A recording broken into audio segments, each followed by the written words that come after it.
Bienvenue dans le podcast Ajuka, le podcast de l'association Ajuka dédié au cinéma ultramarin.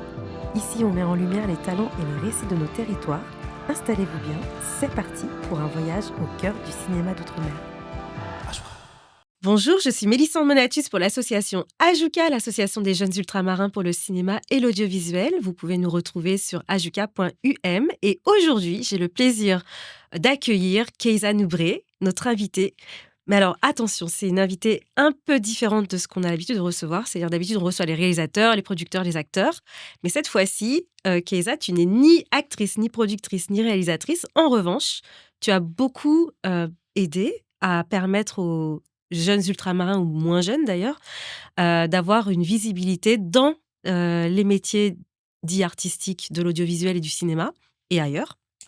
Et donc, on va parler un petit peu de tout ça, parce que tu es une personne qui crée des podcasts, qui interviewe beaucoup de monde, qui a également été, qui est fondatrice d'associations. Tu as travaillé dans la sphère politique et en fait, évidemment, on va pas pouvoir tout dire aujourd'hui, mais on va essayer de centrer la discussion sur tes apports dans l'industrie du cinéma et de l'audiovisuel. Donc, merci beaucoup d'être présente avec nous. En plus, je crois que c'est une des rares fois où tu es interviewée. Oui, tout à fait. Donc, j'aimerais... Sur cette partie-là, c'est vrai que c'est moins connu. Alors, je suis très contente que Ajuka puisse le faire aujourd'hui. J'aimerais beaucoup commencer par qui tu es, c'est-à-dire comment tu as grandi, et puis peut-être on pourra partir de là pour en venir à des sujets beaucoup plus proches de l'audiovisuel et du cinéma. Donc, comment j'ai grandi? Alors, je suis du Moule, de parents guadeloupéens, père et mère. Mon père est d'Anse-Bertrand, ma mère est du Moule et de Morne-à-l'Eau. Et moi, j'ai grandi au Moule. Mon enfance s'est passée au Moule. Sauf une partie, c'est passé en Île-de-France en 76. D'accord. Quand il y a eu l'éruption, on ne savait pas trop ce qui allait arriver lors de l'éruption du... comment on appelle ça? C'est la du volcan, voilà. Ouais. Et magma, ce qu'on appelle magma. Absolument, d'ailleurs, il y a un film. Oui, tout à fait, il y a un documentaire sur ça. Et donc, j'ai été envoyée ici avec mes frères, on a à Épinay-sur-Seine, sous Sénart, à Épinay-sous-Sénart. Donc, on était très, très jeunes, et puis après, on est revenu en Guadeloupe. Donc, j'ai grandi très tôt entre la Guadeloupe et Paris. Parce que mon père avait des affaires à Paris, il avait des salles de sport. On appelait ça salle de fitness. Avant, ça s'appelait culture physique. Voilà. Okay. Donc, mon père avait des affaires ici en France, en Île-de-France et je veux dire, en France en général, Bordeaux. Les grandes villes. Les grandes villes. Mais également aux Antilles. Également, Guadeloupe-Martinique. Guadeloupe-Martinique, donc il avait des salles de sport. Et mon oncle était un culturiste, faisait des compétitions de culturistes. Il était aussi l'un des premiers comédiens noirs en France, puisqu'il a joué dans beaucoup de péplums. Il a joué dans des péplums. Et puis dans des films ici, comme L'enfant de la hutte ou de la butte, un truc comme ça. C'était un film justement qui parlait de racisme. Voilà. Wow. Donc nous, on a toujours, avec mes frères, une année, on était scolarisés en Guadeloupe, d'autres années, on était en pension ici à Joinville-le-Pont. Voilà, en pension à Joinville-le-Pont. Ça dépendait un petit peu du business de mon père et de son implication. Voilà, donc et après, plus tard, j'ai été à l'école à la République dominicaine. On va dire rien à voir. Voilà, rien à voir dans les études quand on arrive à la période des études. À un moment, je suis à l'université de Miami. Je suis aussi à la République dominicaine parce que mon père avait des affaires aussi pas de sport, plutôt d'import-export. Et je travaillais. J'allais à l'école. J'ai toujours été à l'école et travaillé en même temps pour mon père. Waouh. Et puis ensuite, après, j'ai fait des études à Montpellier.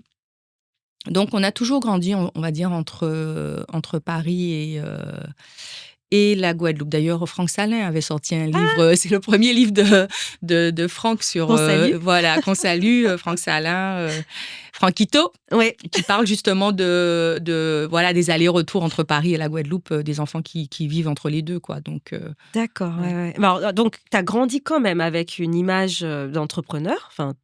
Ton père est un entrepreneur. Et ma mère pharmacienne. Donc, elle était pharmacienne, donc aussi, c'est une entreprise, même si on a un diplôme médical. Une pharmacie, c'est une boutique de médicaments, c'est commercial. et à côté de ça, tu avais ton oncle qui était acteur. Voilà, mon oncle, c'était un peu le champion de la famille. Il était, aujourd'hui on dit bodybuilding, avant on disait culturiste, Serge Nubré. Et puis il a fait beaucoup de documentaires et il a eu des titres très importants. Avec d'ailleurs une femme qui était aussi Miss Monde et qui a terminé avocate au barreau de Martinique. Donc je ne vais pas donner son nom parce qu'elle est hyper discrète. Ah d'accord. Et faudra faire les recherches. Voilà. Mais c'était aussi un comédien. Donc il a joué dans des péplums, il a joué dans des films français. Il a une filmographie assez importante. Et t'as une relation particulière avec le cinéma grâce à lui ou pas du tout? Alors je dirais que ma relation au cinéma, c'est pas spécialement grâce à mon oncle, c'est surtout mon père, parce que quand on était déjà en France, en pension à Joinville-le-Pont, donc on passait le week-end avec mon père, et c'était très souvent, qu'est-ce qu'on fait? On va au cinéma. Donc très souvent, on allait au cinéma. Et quand on était en Guadeloupe, c'était pareil. Qu'est-ce que vous voulez faire? On va au cinéma. C'était à l'époque où il y avait tous les films. Les blockbusters? Non, c'est tous les films. Non, je suis beaucoup plus âgée que ça. Pardon? C'était tous les films chinois, là, les Kung Fu, les Bruce Lee. Oui. Voilà, il y avait encore le Plaza, tous ces cinémas. Il y avait beaucoup de cinémas en Guadeloupe. Donc on avait, c'était vraiment pistache, un cornet de pistache. On avait sa pistache. Et cinéma. Donc c'est plutôt mon père qui nous emmenait très régulièrement au cinéma. D'accord. Donc, alors, après tes études, c'est toi qui as choisi de partir à Miami d'abord parce que... Okay. Lors d'un voyage en vacances, je découvre Las Vegas et Miami avec mon père, toujours. D'accord. Et là, je dis, mais moi, je veux je vais à l'université de Miami. J'en parlais à ma mère, donc au départ, c'était pas évident parce que ça coûte très cher, l'université de Miami. En plus, à l'époque, il fallait déposer de l'argent sur un compte, prouver que tu viens. Voilà, donc c'était pas évident.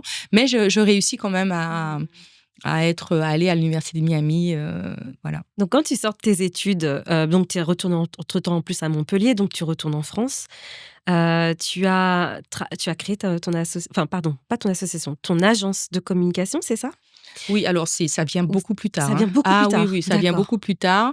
Quand je finis mes études, je retourne en Guadeloupe et je travaille pour mon père, dans la société de mon père, donc dans son immeuble où il y a un club de fitness, il y a aussi un centre de judo, un centre de musique, il y a tout ça. Donc je deviens directrice. C'est culturel aussi. Donc. Voilà, c'est super culturel. Donc je travaille pour mon père, je rentre en Guadeloupe et je travaille dans l'entreprise familiale pour mon père pendant 7 ans, un peu plus de 7 ans, je ne sais plus. Pas mal. Sachant que naturellement, mes frères et moi, on a toujours travaillé pour mon père, soit pendant les vacances, soit quand on sortait de l'école.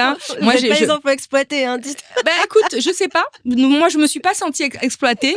C'était un business familial. Aujourd'hui, on parle de l'exploitation. Moi, je me suis pas spécialement sentie exploitée. Alors, mais ce que je dis toujours, c'est que quand je sortais de l'école, après les devoirs, on descendait au comptoir et je vendais des abonnements. Bonjour, Chef Up Nubré écoute. Et puis, je connaissais le tarif des abonnements. On vendait des abonnements. Ça faisait que maman tenait une petite fiche Bristol et on savait combien d'argent on allait pouvoir demander. On n'avait pas l'argent. Tu veux dire? Alors, voilà, elle nous donnait pas l'argent comme ça. Elle tenait une fiche Bristol. Excellent. Et en fonction de ce qu'on voulait acheter, si c'était... vous avez bien vendu, quoi. Voilà, si vous aviez bien vendu. Voilà, on pouvait avoir l'argent pour acheter ça. Donc, on a toujours eu un rapport avec le travail, l'argent. Voilà, ça se mérite. Donc, on a toujours travaillé. Moi, j'ai pas beaucoup travaillé avec ma mère dans sa pharmacie, mais mon frère Ken, il a aussi beaucoup travaillé dans la pharmacie.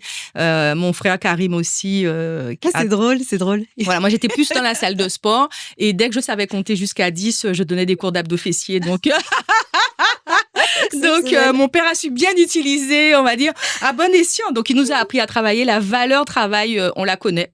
Ouais. Et donc, quand j'ai fini mes études, d'un moment, naturellement, il était question de reprendre la direction de la salle. D'accord. Et j'avais fait des études de marketing. Je revenais de Montpellier, j'avais fait des études de marketing. Et quand mon père me dit, tu vas reprendre la direction de la salle, à ce moment-là, j'ai pas de brevet d'état des métiers de la forme. Donc, je reprends la direction de la salle, je donne des cours de fitness, je dirige tout, je m'occupe des plannings et tout. C'est énorme. Mais je m'inscris au CREPS. D'accord. Et il me dit même non, t'as pas besoin. Oui, au CREPS Antilles-Guyane, je me prépare physiquement, je passe le concours d'entrée au CREPS et je passe le brevet d'état des métiers de la forme parce que je me dis, c'est pas parce que je m'appelle Nubré que voilà. Et mon père il me dit, non, t'as pas besoin de ça, tu t'appelles Nubré. Je dis non. En fait, t'as préféré. Ouais, j'ai préféré. Donc crédibilité. Voilà. Quoi. Donc j'ai un diplôme de marketing international. Avant ça, j'avais eu une période à l'Académie internationale de la danse, très jeune à 16 ans, à Paris, chez Madame Chirpaz, que je salue. Et quand je passe mon brevet d'état des métiers de la forme, j'ai qu'1 an pour le passer. Donc, je travaille à la salle déjà et je passe en même temps mon brevet d'état des métiers de la forme. Je passe le concours d'entrée parce que tu as un concours et puis après, tu passes ton brevet d'état des métiers de la forme. Donc, voilà, j'ai un diplôme de marketing et un brevet d'état des métiers de la forme et je reprends la direction de la salle. Et à ce moment-là, on commence à avoir beaucoup de concours parce que à l'époque de mon père, c'était beaucoup de concours de culturistes, de Miss bodybuilding et tout. Et puis après arrivent toutes ces compétitions d'aérobic artistique et tout ça. Et je demande à la Fédération française de gymnastique à Paris de représenter la fédération en Guadeloupe. Donc j'organise des compétitions de gymnastique sportive parce qu'il y avait beaucoup de clubs de gymnastique sportive avec la poutre et tout, mais très peu de compétition. Et l'aérobic sportive aussi existe à la Fédération de gymnastique sportive. Donc, je reprends ça parce qu'il y avait une autre fédération qui existait, qui n'était pas une fédération française. C'était plutôt une fédération internationale qui était tenue par une autre personne. Donc, il y avait une espèce de compétition comme ça en Guadeloupe. Donc, moi, je reprends la fédération en France et je crée une compétition en Guadeloupe au Crêpes. Et là, j'ai des partenaires. Donc, pendant très, très tôt, j'ai organisé des événements de Miss, de compétition de fitness au Hall des Sports en Guadeloupe. Donc, aller chercher des partenaires, faire de la com et tout. Incroyable. J'ai fait ça très, très jeune, en fait. Mais alors, donc, tu as vraiment la fibre entrepreneuriale. Tu mets en avant, finalement, les territoires. Enfin, en tout cas, le territoire de la Guadeloupe à travers le sport. Et après coup, je sais qu'à un moment donné, tu crées ton agence de communication et tu t'occupes même de certains sportifs ou de d'autres célébrités, c'est ça? Donc après, je quitte la Guadeloupe. Je quitte la Guadeloupe. Je quitte la Guadeloupe comme j'aime dire. Mon père m'a donné un nom, Nubré, et il me dit maintenant que tu as un nom, on va te faire un prénom, quoi. Ah, donc je quitte la Guadeloupe et je décide de partir. Et donc je viens à Paris. Donc je commence à travailler déjà d'abord pour une salle de sport, pour une marque de compléments alimentaires. Donc je deviens commerciale Paris Intramuros. Ensuite, après, je monte dans plusieurs salles de sport des corners pour vendre. Mais là, c'est la concurrence, en fait. Tu vas chez des concurrents. Ben, mon père n'a plus de salle à Paris, entre-temps. Donc, de toute façon, d'accord. Il y a un moment où tout a été vendu à Paris. Et il y a aussi bien en Martinique. Et on n'a que la salle en Guadeloupe. Enfin, plus de 3 salles en Guadeloupe. Et qui sont repris par mon frère. D'accord, voilà. D'accord. Donc, et dès que j'arrive à Paris, donc bien sûr... tu as toute l'expérience qu'il faut. Voilà, et puis surtout le nom. Et puis, il y a beaucoup de gens qui me demandent de devenir directrice, mais à ce moment-là, ça ne m'intéresse pas du tout. Je veux juste être un peu dans mon coin et puis... voilà. Tu te cherches à ce moment-là? Ah non, pas du tout, je me cherche pas. J'ai ma fille qui a 18 mois et je veux être tranquille. Tu vois, je te dis. Et voilà, je vais être tranquille, je veux m'occuper de ma fille, être une bonne salariée. Donc, mais très rapidement, en étant à Vital, je travaille aussi pour la concurrence de Vital d'ailleurs, parce que je suis appelée par le gymnasium et puis je me dis tiens, il y a pas mal de sports, mais il n'y a pas de boutique dans les salles de sport, de boutique de compléments alimentaires. Donc, je fais un partenariat avec un... Je reviens dans l'entrepreneuriat très rapidement. C'est incroyable. Voilà, donc, et puis je monte un one-to-one, un truc de personal training, on va dire, comment on appelle ça, coaching. Voilà, coaching dans le 16e. Et c'est là que je commence à avoir pas mal de sportifs de haut niveau. D'accord. Rugby, athlétisme et tout ça. Et un jour, il y a Naman Keita, qui est un athlète qui fait du 400 mètres haies. D'accord. Qui vient souvent à la boutique. Et un jour, il a gagné une médaille aux Jeux Olympiques. Et il est invité sur des émissions. Et il n'ose pas les faire. Il me dit un jour, ah ouais, tu sais, il y a Marie-Josée Perret qui me propose de faire cette émission-là parce qu'elle ne pourra pas. C'était Question pour un champion. Voilà, c'était un truc comme ça. Mais où il n'y avait que des stars qui venaient et comme ça. Et il n'ose pas faire cette émission-là en me disant, moi, j'y connais rien, je ne saurais pas répondre aux questions et tout ça. Et je lui dis, bah non, il faut que tu fasses parce que, ok, maintenant tu es connu dans l'athlétisme, mais il faut que tu deviennes populaire parce que comme ça fera augmenter ton sponsor, va financer plus. Enfin, voilà, il faut que tu penses à tout ce qu'il y a derrière le fait que tu passes à la télé, que tu deviennes pas simplement un sportif, mais que tu deviennes comme ça. Et il me dit, mais je ne vais pas savoir répondre aux questions. Et je lui dis, on s'en fout. Si tu veux, je te coach. Et là, je contacte une marque qui habille, parce qu'il est très grand, beau gosse et tout. Et je lui dis, et on va te mettre un chapeau. Donc, tu seras hyper beau et tout. Et tu vas faire rire tout le monde. Tu vas, appuyer au mauvais moment. Enfin, tu vas te démerder. Mais tu dois faire cette émission-là. Tu dois être vue, en fait. Tu dois être vue. Et puis, donc, je le rassure. On commence à faire ça. Et ça marche. Et ça marche. Là, c'est la femme de com, hein, voilà, qui parle. Tout à fait. Tu deviens vraiment la femme de communication. Et pareil, donc là, il doit négocier son contrat, parce qu'il est en contrat avec une marque, et il voit que la marque n'a pas augmenté sa rétribution, etc. etc. Je lui dis, il faut aller négocier avec eux, il faut machin et tout. Et il me dit, alors tu peux. Nanana. Et c'est comme ça, en fait, que je commence à faire ça pour des sportifs plus ou moins connus, sur incroyable. Donc voilà, et dans le rugby, pour plein de gens qui sont plus ou moins connus, comme je dis. Mais moi, ce que j'aime, ils sont afro-descendants, excuse-moi. Hein. Pas seulement, d'accord. Pas seulement. Okay. Et à ce moment-là, là, je me dis, tiens, il y a un truc, en fait. Il y a un marché. Mais je me dis, il y a un marché, il y a quelque chose. Et là, je commence à aller aussi voir un peu ce qui se fait au niveau de la culture, parce que moi, j'ai toujours aimé la culture. Et je rencontre... comment elle s'appelle ? Tu sais, elle a fait une pièce de théâtre... tu la connais? Firmin? Non, pas Firmin Richard. Elle, aujourd'hui, tu sais, dès qu'il y a des commémorations, elle récite des textes, etc. Elle avait fait une pièce de théâtre qui s'appelait Noir. Mon Dieu, je me souviens plus son nom. Souria Adèle. Voilà. En plus, on l'a reçue, Souria. On te salue. Adèle. Il y a Souria Adèle qui a une pièce de théâtre à ce moment-là. Non, avant Souria Adèle, c'est un gars qui monte un festival créole. C'est un Marie-Galantais qui monte un festival du cinéma créole, un truc comme ça. Et il me dit, qu'il monte ça, non, il veut le faire, non, mais il lui faut de la com, etc. Et je commence à bosser avec lui sur ça. D'ailleurs, c'est Amobé, Mévégué, qui nous a quittés, paix à son âme, qui présente l'événement. Donc, je les aide à organiser ça.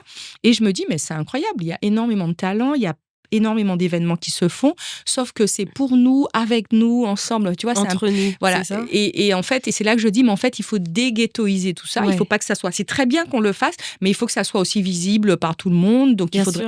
Et c'est là que je commence à faire des relations presse. D'accord. Sans connaître aucun journaliste. Et là, dans le monde de la culture. Voilà, dans le monde de la culture, voilà. Sans connaître aucun journaliste, mais il s'avère que j'ai une voisine où j'habite, avec qui je m'entends super bien. Et quand je reviens de la Guadeloupe, je lui emmène toujours du punch maracuja. Elle adore ça. Et je découvre qu'elle bosse au Parisien. Et elle me dit, mais non, t'inquiète, on va faire le truc et tout. Je la salue d'ailleurs. Incroyable. Incroyable. Et les choses se font comme ça de fil en aiguille. Donc, je bosse sur ce festival-là et je commence à faire du celebrity marketing, puisque je connais des sportifs de haut niveau. On sait très bien qu'en France, dès qu'on parle sport, on passe à la télé. Dès qu'on parle culture, il n'y a personne. Il n'y a personne. On estime qu'on est une espèce de sous-culture et tout. Et donc, moi, je me dis... À cette époque, en tout cas. Voilà, à cette époque. Et donc, moi, je me dis, il faut que je fasse du celebrity marketing. Donc, il faut que je propose à des sportifs de haut niveau d'être parrains sur des événements culturels afro-caribéens. Très bien, Et qu'à partir de là, dès que je vais envoyer des communiqués de presse, les journalistes dits nationaux vont être intéressés par l'événement parce que ça sera un tel ou un tel connu dans le sport qui sera parrain de l'événement.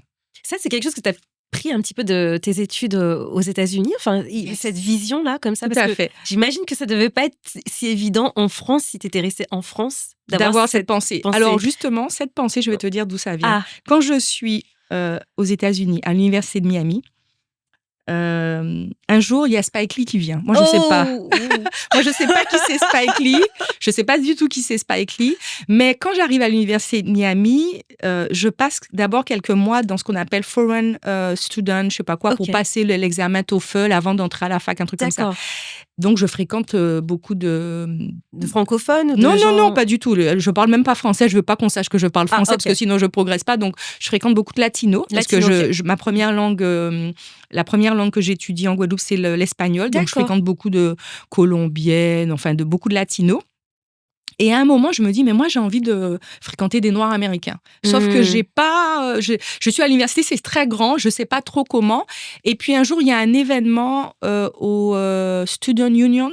Et l'événement, c'est sur comment doit-on s'appeler African American, Black American. Interesting. Yes, Black American, tout un tas de choses. Et je me dis, waouh, faut que je m'inscrive. Tu vois, c'est en allant à la cafétéria, je vois ça, je me dis, faut que je m'inscrive. C'est là que je vais peut-être rencontrer les Noirs, la fille qui veut rencontrer. Parce qu'il faut savoir que l'université de Miami, c'est pas une université majoritairement noire. Non, c'est surtout latino de toute façon. Non, c'est tout quand tu as beaucoup d'argent et beaucoup de latinos. Et quand tu as des Noirs, c'est vraiment des Noirs qui sont très bons en sport, en général. Ou alors des familles, tu as les Caribéens, donc les Jamaïcains que je connais pas, les Trinidadiens, les Haïtiens que je connais en Guadeloupe, parce qu'il y a pas mal d'Haïtiens. Mais là, vraiment, je rencontre les communautés haïtiennes, Trinidad, Bahaméens et tout ça, tu vois. Des communautés que je connais pas. Même si mon premier voyage a été à Barbade, j'ai pas côtoyé de Barbadiens.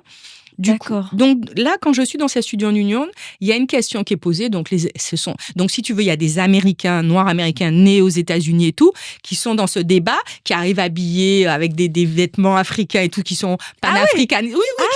C'est super intéressant. Et puis à un moment, on se tourne vers moi, on me dit, and you, qu'est-ce que tu penses de comment on doit nous appeler, Noirs américains ou Black American ou African American? Putain, je me dis, oh là là, la question elle est hard, tu vois. Moi, je viens de la Guadeloupe. Bah ouais, les French West Indies, on n'est pas connus, très connus là-bas. Et donc, je me présente, my name is Kaysa, I'm from the French West Indies, blablabla, bla, et tout. Je me dis, putain. Et pendant ce temps-là, je réfléchis, je dis, comment on nous appelle? Et là, je commence à dire, écoutez, je suis guadeloupéenne, africaine et française, parce que je sais pas, en fait, c'est compliqué pour moi. Je me suis jamais posé la question de moi je suis guadeloupéenne, point trait, et je suis noire, oui, mais ça s'arrête là. J'ai pas été plus loin dans ma logique. Et puis après, dans ma logique, pour moi, les États-Unis, c'est génial parce que tu as Martin Luther King, tu as Malcolm X. Tu parlais de Spike Lee tout à l'heure. Non, mais attends, parce que j'arrive vers Spike Lee. Ouais, on n'oublie pas. Et donc, on n'oublie pas. L'histoire, elle est longue. C'est pour te dire que, en fait, il y a ça qui me percute, où là, je dis, je suis guadeloupéenne, africaine, oui, mais d'Afrique aussi, et française. Donc, tu vois, c'est très mélangé dans ma tête. Et je défends ça comme je peux, mais bon, c'est très nul, quoi, ce que je raconte, je sais pas trop. Et là, il y a un Bahaméen à la fin de la réunion qui vient me voir et qui me dit, you are from Guadeloupe and go back there and find who you are. Wow. But it's in Guadeloupe you are going to find who you are. Wow. Et c'est là que je rentre et là, je m'intéresse aux auteurs de la Guadeloupe, enfin à la Guadeloupe, quoi. C'est pas que Martin Luther King et Malcolm X et Marcus Garvey, tout ça, tu vois. Et même si quand je suis là-bas, j'apprends beaucoup parce que je fais une rencontre non, je suis toujours pas à Spike Lee parce que Spike Lee arrive bien après. Tu vas me dire Denzel Washington? Non, je fais une rencontre avec Marvin Dawkins, qui est un professeur en sociologie et qui donne des cours sur l'histoire afro-américaine. D'accord. Et en fait, je rencontre une fille qui s'appelle Phyllis, qui est ghanéenne, née en Allemagne, mais grandie à Miami. D'accord. On devient copine. Ouais. Et un jour, je vais la chercher pour aller manger et je vais la chercher dans son bureau parce qu'elle travaille dans le bureau de ce monsieur qui s'appelle Marvin Dawkins. Et quand j'arrive dans le bureau, il y a plein de photos de Martin Luther King. Et je me dis, c'est quoi ça? Et je lui dis, mais comment je fais, moi, pour aller dans sa classe? Mais je peux pas encore, puisque j'ai pas encore passé le TOEFL et tout ça. Et donc, elle me dit, non, mais tu dois faire ça. J'ai dit, non, mais moi, je veux rencontrer ce monsieur et tout. Et je lui demande, est-ce que je peux venir dans sa classe? Et il me dit, oui, pourquoi? J'explique et tout. Bref, parlons maintenant de Spike Lee. Ok. Alors là, il fallait que je t'explique ça pour t'expliquer comment je commence à fréquenter les Noirs à Miami. Surtout qu'il y a plein de gens qui me disent, faut pas fréquenter les Noirs américains. À l'époque, on te disait ça. À Miami, quand j'étais à Miami, je dirais pas quelle communauté qui me disait, mais la communauté caribéenne me disait, les Noirs américains, ils sont ci, ils sont ça et tout. Mais moi, je voulais rencontrer les Noirs américains. Et donc, grâce à Phyllis et ensuite grâce à Marvin Dawkins, je rencontre les Noirs américains et je commence à fréquenter ceux qui sont à l'université de Miami. Et un jour, je suis avec eux et il y en a un qui dit, il y a Spike Lee qui vient ce soir. Et je dis, mais c'est qui Spike Lee? Et puis je les entends dire, oui, Spike Lee is coming. Il y en a qui disent qu'ils n'ont pas trop aimé Lola Darling, c'est son premier film. Il y en a qui disent blablabla. Enfin bref, ils parlent de Spike Lee, mais ils disent tous qu'on aime ou qu'on n'aime pas, il vient ce soir montrer son film Do the Right Thing et il faut qu'on soit là. Et j'ai des potes qui me disent, je dis, oui, moi je veux venir, je sais pas qui c'est Spike Lee. Et là, je prends une claque parce que j'arrive dans une salle, le film Do the Right Thing est projeté. Ouais. Alors pour moi qui arrive de la Guadeloupe, qui a appris l'anglais à l'école, il y a beaucoup de le mot fuck you, je comprends pas tout, il y a beaucoup d'argot et tout. Mais en fait, ce qui m'impressionne, c'est déjà d'une, ils ont tous dit qu'il fallait qu'ils aillent voir le film, qu'ils sont pro-Spike Lee ou pas pro-Spike Lee. Donc ça, je trouve ça énorme comme solidarité parce que je viens pas, moi, à la base, dans un endroit où la solidarité, elle est comme ça. Et je trouve ça incroyable. Et ensuite, quand le film se termine, il y a Spike Lee qui arrive avec son Bermuda, ses jambes arquées, ses petites locks qui démarraient, avec une cassette VHS et qui dit à tout le monde, aujourd'hui, je vous ai montré ce film-là gratuitement. Je vais faire tous les états et aller le montrer dans différentes universités. Et il sort à telle date. Et quand il va sortir, vous devez tous aller payer pour le voir. Et là, je prends une claque. Parce que le mec, il a du tout payé. Je me dis, il est audacieux, lui. Hein. Le mec, tu sais pas si on aime ton film, mais tu nous dis... Il faut aller payer. Et il nous explique pourquoi. Il explique que c'est un business. Il explique que c'est une industrie. Et que si on va pas le voir, il pourra pas raconter nos histoires. Exact, et là, tu peux être sûr que je deviens sa meilleure VIP. Wow. Je ressors. J'arrive en Guadeloupe, je fatigue mon papa avec Spike Lee, je fatigue mes frères avec Spike Lee, je fatigue tout mon voisinage avec Spike Lee. Vraiment, Spike Lee, pour moi, devient... Et je vais voir, je m'intéresse à lui. Lola Darling, non, tout. Et puis, j'ai toutes les cassettes VHS de Spike Lee. Voilà. Et là, je me dis, purée. Et ensuite... quelques années après, Spike Lee, c'est une star. Oui, et je me dis, en fait, le mec... Il y a 56 États. Il est passé avec son film VHS, alors où tout le monde a critiqué, bon, pas bon. Parce que, en fait, la critique peut exister et il faut accepter d'être critiqué. Mais il faut que ça soit une critique constructive. Mais la solidarité doit toujours exister. Parce que si on veut, parce qu'on est matin, midi et soir en train de dire « Ah oui, si, ah oui, ça, oui, machin, etc. » critiquer, il a dit ça, il n'a pas fait ça, etc. et tout. La critique est importante parce qu'il faut critiquer. Si c'est pas bon, il faut dire que c'est pas bon. Il faut dire pourquoi. Il faut argumenter. Mais la critique est importante. Bien sûr. Et aller voir est important. Parce que combien de fois on a été voir des navets? On est ressorti en disant « C'est des navets ». Et on a été voir le film. Quand même. Donc, on a contribué à continuer. Et c'est là que je me rends compte que depuis toute jeune, je regarde des westerns à la télé. Hein, le dimanche, c'est ce qu'on met. C'est l'heure où on a le droit de regarder la télé. Et on regarde des westerns. Et l'histoire des westerns, c'est que les Indiens sont des sauvages et que les cow-boys sont bons. C'est vrai. Tu vois? Et tu regardes tous ces films-là et tu es biberonné à ces films. Et là, ton imaginaire, ta construction... C'est eux qui la font en te disant que les Indiens sont des sauvages et que le blanc et que le cow-boy, il est bon. Et là, je dis, OK, je dois aller chercher les histoires. Et je dois lire les histoires de chez moi, les héros de chez moi, petite Guadeloupe. Parce qu'il y en a. Il y en a qui se sont battus, il y en a qui ont libéré mes ancêtres, etc., etc. Et c'est là que commence mon côté où... Activiste un peu, non? Ouais, mais pas activiste qui parle beaucoup. Parce que après, je suis très, très, très honorée et très fière de ces activistes qui prennent la parole et tout. Je ne sais pas si je suis une activiste. Je suis tout simplement quelqu'un qui se dit, je dois faire ma part. Et ma part, c'est de mettre en lumière ceux qui font. Parce que tu sais, même si tu mets en lumière ceux qui font, il faut savoir qu'il y en a qui se servent de la cause, il y en a qui servent la cause. Mais c'est le game. C'est le game et ça a toujours existé. Mais quand je suis à l'Université de Miami, j'apprends justement sur Martin Luther King, sur Malcolm X, sur Dubois, sur Marcus Garvey. Et je ne suis pas d'accord avec tout. Et c'est bien parce qu'avec Marvin Dawkins, j'ai ce débat. Et ce débat qui continue parce que jusqu'à présent, ceux que j'ai rencontrés à l'Université de Miami sont restés des amis. Ah ouais. Voilà, jusqu'à présent. Et il y a ce débat, il y a ce débat où moi, à chaque fois que j'apprends, à chaque fois que j'observe, à chaque fois que je vois, tu sais, c'est comme la religion. Tu rentres dans une religion parce que quand tu es petite, voilà, moi j'ai été élevée à l'école catholique, j'étais chez les sœurs, j'ai porté des jupes à carreaux et des chemisiers blancs et machin et tout. Et ok, j'ai été là. Mais quand je grandis, je me fais ma propre idée. Bien sûr. Donc je lis Borgia. D'accord. Je lis Borgia, je lis l'histoire de l'esclavage et je me dis oups. Là ça fait je me dis oups. Tu vois ce que je veux dire? Et je me forge mon caractère. Voilà. je ne critique pas, mais je lis, je m'interroge, j'observe.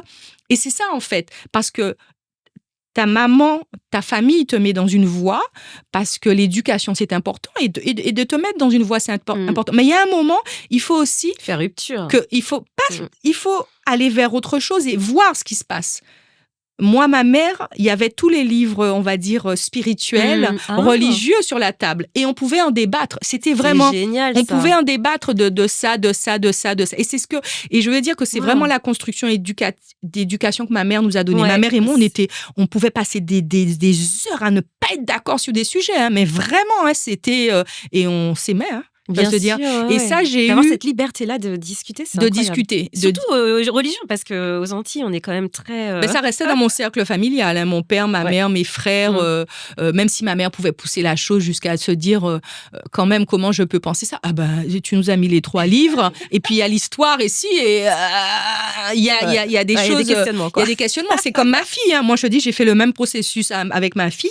Ma fille, elle n'a pas été à l'école catholique, mais je l'ai quand même fait faire le catéchisme et tout ça, jusqu'à un jour, je lui dis, elle et moi, on a une discussion assez tranchante, et elle me dit, et un jour, elle revient, et elle me dit, on est peut-être dans le 17e, elle revient, et elle me dit, maman, le prêtre de telle église voudrait te voir, et là, je la regarde, je dis, mais qu'est-ce que tu as été dire au prêtre et tout?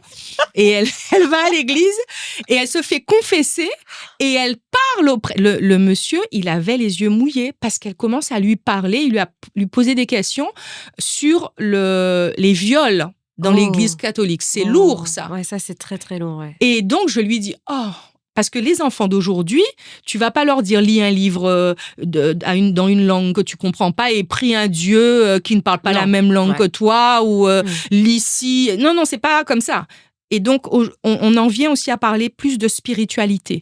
Et puis ce qui est différent de la religion, évidemment. Voilà, de spiritualité et de ce que j'aime dire, le libre arbitre.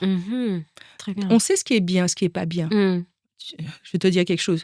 Si toi, tu veux pas manger ça, tu veux pas le manger, tu as le droit de ne pas vouloir le manger. Mais si moi, je veux le manger, tu vas te dire, je peux aussi le manger.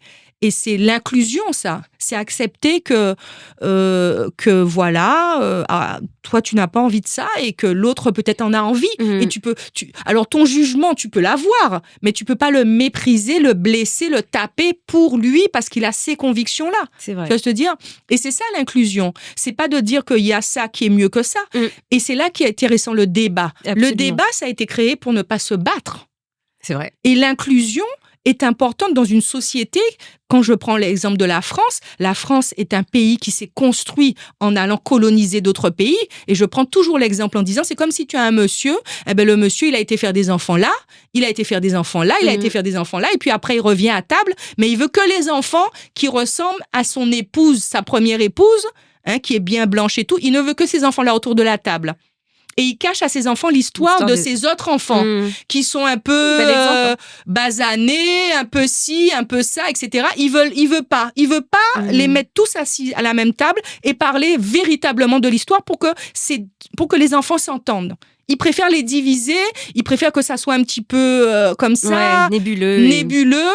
Non, il faut pas que ça soit nébuleux. Il faut mettre tous tes enfants à la table. Et c'est pour ça que je dis souvent, et je vais sortir un mot très, très fort, la France a fait beaucoup de bâtards, n'aime pas ces bâtards et préfère les enfants adoptés. Parce que les enfants adoptés pourront toujours dire merci, merci, merci, merci. Mais les enfants bâtards ne diront pas merci parce qu'ils sont ses enfants. C'est vrai, ils n'ont pas à s'excuser d'être. Ils n'ont pas à s'excuser d'être ses enfants. Ils sont l'arbre, le fruit tombé de l'arbre, le fruit qu'ils ont créé. Ça.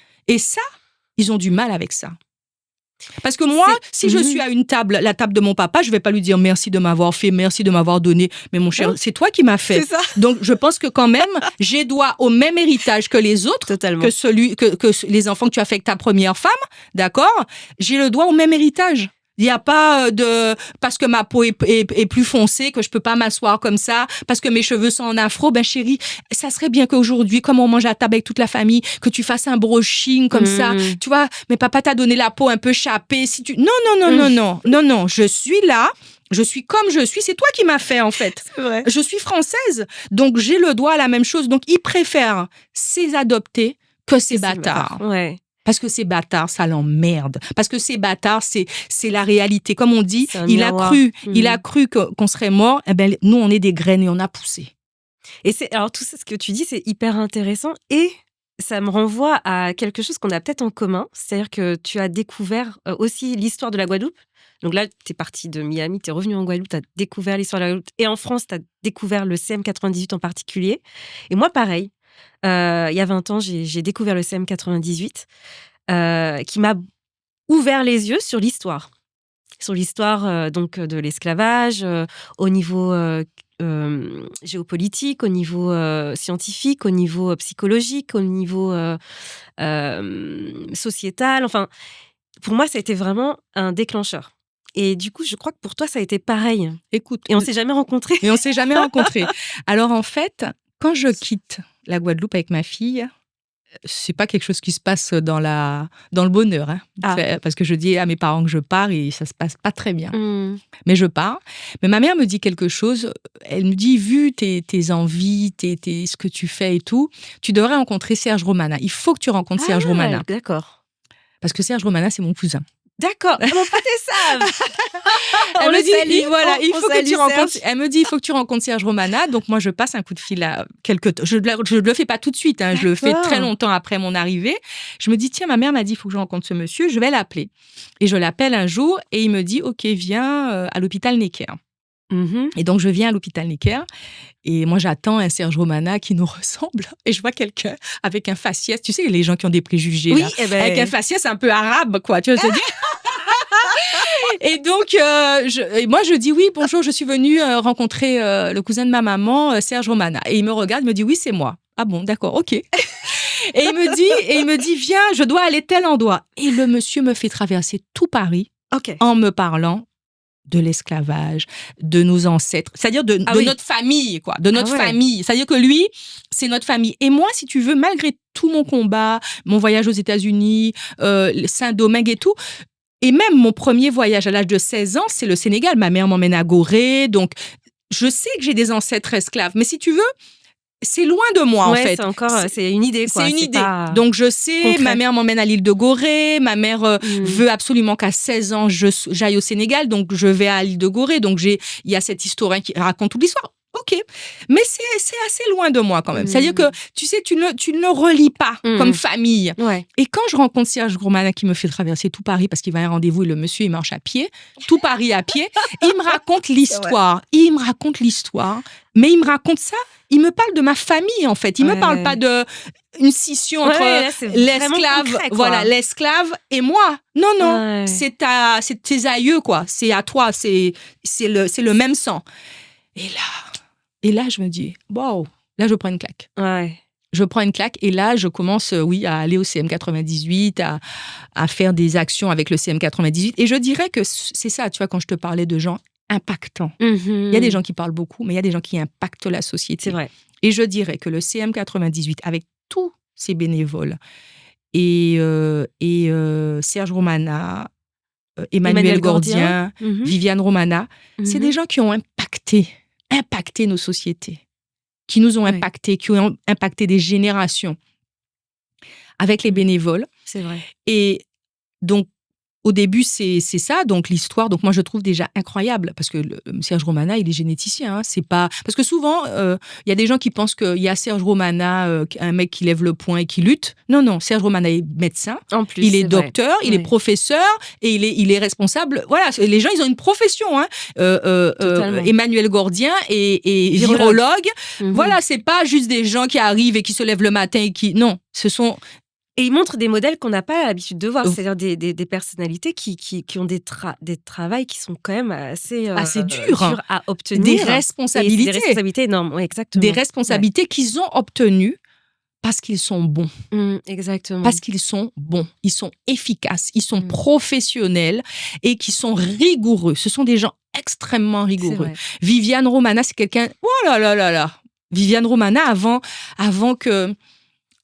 je veux dire, pour plusieurs actions que j'ai pu mener, quand je me souviens pour l'anniversaire des 20 ans du CM 98, que Viviane m'a serré dans ses bras et m'a dit « Bravo Kéza, on a réussi », mais j'étais tellement contente parce que cette femme, elle est d'une rigueur incroyable et ils sont impactants. Ils sont impactants. Il y a des gens qui parlent beaucoup, il y a des gens qui parlent peu. C'est ce qu'on appelle l'influence dans l'ombre et qui sont impactants. Et ensuite, il y a toutes ces bénévoles. Tous ces bénévoles, d'ailleurs, j'ai eu l'occasion de recevoir Corinne Jacobi-Coali. On la salue aussi. Voilà. Et quand elle me dit, j'ai fait partie de la marche, j'étais une bénévole. Et qu'est-ce qui a soudé et qu'est-ce qui a fait que cette association-là et jusqu'à présent existe? Parce qu'il y a la Fondation Mémoire Esclavage qui existe, hein, oui, mais c'est un peu tout le travail qu'a mené les associations antillaises pour que ça puisse exister. Et il y a aussi, moi je veux dire après, la recherche de mon ancêtre, ça a été vraiment un travail qu'a fait mon cousin. D'accord. Donc là, tu parles de Serge? Non, d'un autre cousin, Claude. Glaude et la famille Glaude, encore une grande famille, voilà. Nubré Glaude, voilà. Et vraiment, en fait, je découvre mon cousin Glaude aussi à travers le CM 98 parce que je ne le connaissais pas. Je connaissais ma tante, la sœur de mon père, mais je connaissais pas mon cousin. Et c'est lui qui a fait un travail énorme et qui un jour m'a envoyé les détails et tout ça sur voilà. Même si moi je l'ai fait un petit peu, mais je veux dire, et je me souviens aussi toujours. Comment il s'appelle? Gordien m'appelait Brunette. Brunette. Et c'est comme ça que j'apprends que mon ancêtre s'appelait Brunette. Je m'appelle Nubré, il s'appelait Brunette. Mais je veux dire que la personne qui fait un travail de fond, c'est mon cousin. Et je dis Glaude parce que je veux que les gens sachent qu'est-ce qu'ils ont fait, cette famille, la famille Glaude. Parce que là, on peut partir dans des détails.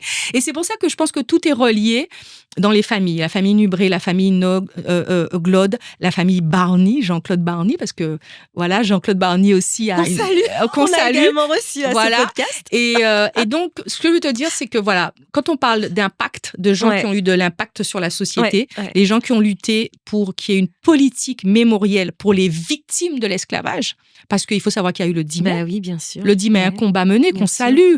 Et puis, on salue aussi Taubira, la ministre, qui s'est battue le 10 mai, les commémorations de l'abolition de l'esclavage. La reconnaissance comme crime contre l'humanité. Oui, voilà, la reconnaissance comme crime. Mais ça reste, encore une fois, le 10 mai, on reconnaît que le colon a libéré, mais on ne parle jamais de victime. On ne parle pas de dédommagement. Une loi qui est complètement vidée, malgré le combat de Taubira, parce qu'elle a mené un combat, mais les combats à l'Assemblée nationale sont très durs et très lents. Et on va en venir, parce que tu as quand même aussi travaillé dans ces sphères-là, et on va revenir aussi dans ces sphères-là à travers l'audiovisuel et le cinéma. Mais oui, vas-y, continue. Alors, en fait, pour parler du cinéma, et de l'audiovisuel. Quand je monte mon agence et que je commence à faire du celebrity marketing et à apporter des personnalités du monde du sport pour mettre un coup de projecteur sur des actions culturelles, un jour, je suis invitée par la belle-sœur de Lilian, donc la sœur de Lilian Thuram, la sœur de son épouse, hein, sa première épouse, la mère de ses enfants. Je suis invitée à voir un vernissage des tableaux de Basquiat. Basquiat, artiste peintre haïtienne, d'origine haïtienne, née à New York. Voilà, enfin un artiste incroyable, un monstre de la peinture. Et moi, quand elle me dit ça, je dis « Ah non, mais je veux venir !» Et elle m'invite, je suis ravie, vraiment super contente de voir, parce que c'est un collectionneur de ces tableaux qui fait ça chez lui en privé. D'accord. Et là, je crois qu'elle me dit « Il faut que tu parles », et elle dit à Jean-Claude Barny « Il faut que tu parles à Kéza, il faut que tu rencontres Kéza. » Donc là, vous ne vous connaissez pas encore, non. Et vous ne savez pas que vous êtes non. Voilà. de la même famille. Non, mais on l'apprend là, il y a de la même famille, c'est juste il y a quelques mois. Hein, mais non. Je te jure. Ok, très bien. Et donc, la vie fait des choses. Ah ouais. Et donc, elle me présente Jean-Claude Barny, et Jean-Claude Barny me dit qu'il est en train de faire son film, enfin, il est en montage, en post-production, on dit, c'est ça. Ouais. post-prod de son film qui s'appelle Nègre Marron. Et moi, je dis, mais c'est génial ça et tout. Et il me dit, bon, ben, si tu veux, tu peux venir voir la post-prod et tout. C'est génial. Sympa. Et là, je suis à la post-prod. Tu t'imagines, t'es quand même... T'es privilégié. Après Spike Lee, Jean-Claude Barney, tu te dis, il y a quand même un chemin, c'est incroyable. Et là, je vois ce film. Et alors, moi, je suis assez cash. Et les gens avec qui ça dure, c'est des gens qui ont compris qui j'étais. Et je ne suis pas fâchée si ça ne dure pas avec les autres. Parce que je suis comme ça et je parle avec le cœur. Voilà. Ouais. Je parle avec le cœur. Et t'es bienveillante. Et j'aime les gens. Voilà, j'aime les gens, je parle avec le cœur. Après, si on est en public, je ne veux pas te dire ça en public, mais si on est à deux, je vais vraiment te dire ce que je pense. Alors, dis-nous. Alors, c'est pas, ça ne veut pas dire que ma parole est la vérité, bien sûr mais je vais te dire ce que je pense. Et franchement, j'aime le milieu de l'art, j'aime les artistes et je pense être extrêmement bienveillante avec eux. Et donc, quand je vois ce film, déjà, je trouve ça génial. Ouais. Mais génial. Je prends une claque parce que déjà, c'est en créole. Ouais. Et là, je me dis, waouh, c'est génial, c'est super et tout, ça parle créole. Et puis, c'est des gens qui me ressemblent, mais Admiralty dedans, tu vois. Tu te dis, non, mais c'est génial, c'est extraordinaire et tout. Mais je commence à lui dire, ouais, mais pas ça, et si, et puis il faut que tu fasses ça, il faut pas non plus qu'il y ait trop de créole, où tu veux aller, non, on parle. Et Jean-Claude, il est dans son truc, non. Et plusieurs fois, je viens, donc le montage continue, et plusieurs fois, je viens et je lui donne mon avis et tout. Et des fois, on a des clashs, on se parle pas pendant une semaine, tu vois, sur le truc et tout. Mais il me rappelle, il me dit, ouais, là, il faut que tu viennes voir et tout, vraiment. Et un jour, on parle vraiment, mais construction. Je veux te dire, mais tu veux aller où? Tu veux faire quoi? C'est des parcours qui sont longs et durs. Et moi, je lui parle de Spike Lee, tu vois. Qu'est-ce que tu veux faire? Tu vois, où on va? D'accord. Où on va?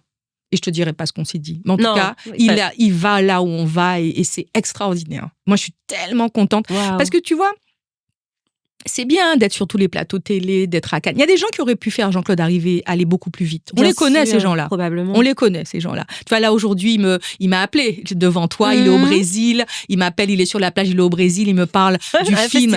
À un festival. Voilà. Il est à Fanon. Floupe. Ouais. Il a été invité, Fanon et projeté. Et là, Fanon fait le tour du monde. Tu vois, il va être à New York et tout. Et à chaque fois, il me demande, est-ce qu'il faut que j'aille là? Je dis, Jean-Claude, il faut que tu ailles là. Est-ce que tu peux venir? Non, je peux pas venir. Tu vois ce que je veux dire? Mais on parle de ça. Il me dit, je suis crevée. Et je lui dis, ah ouais, mais il va falloir y aller. Tu vois, il était à Rabat. Il était à Rabat en tant que.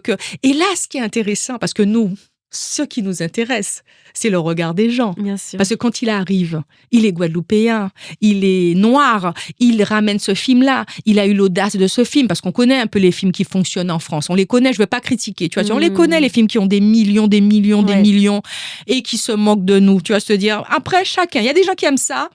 Il y a un public pour tout, tu vois. Ouais. Mais on sait que là où on va, c'est difficile. Ouais. Mais on y va.